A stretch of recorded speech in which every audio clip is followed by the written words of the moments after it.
Yan guys, magwi-withdraw po tayo ngayon. Kumita po tayo sa trading. So 499, pero ang withdrawing ko lang po is 350. Yan. $350. Ititira po natin yung 149. Okay? Ititira po natin 149. Palalaguin lang po natin siya. Okay, withdraw ko po siya sa GCash at ito po, bali total marireceive ko is 19,529.36. Okay. So click lang natin continue. Yan. Okay. Then may marireceive po tayong confirmation code. Tayo lang po natin.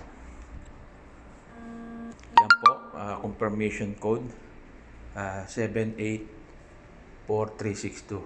784362. Yan, 784362. Tignan uli natin para double check.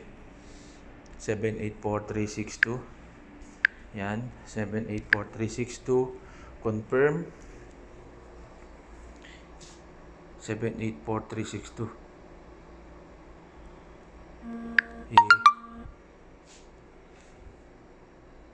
843481.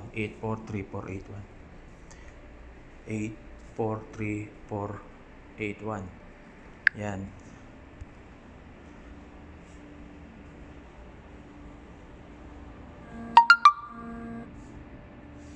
Yan na po. Bali confirm na. Okay. So makita po natin na tempo natin, no, pumasok sa GCash ko. So titingnan po natin yung aking GCash, no, para makita nyo na wala po talaga, wala siyang laman.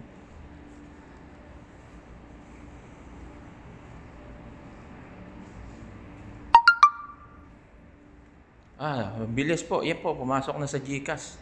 Amen. So, ang bilis lang po ng withdrawal, no? GCash to GCash. Hindi natin yan na po.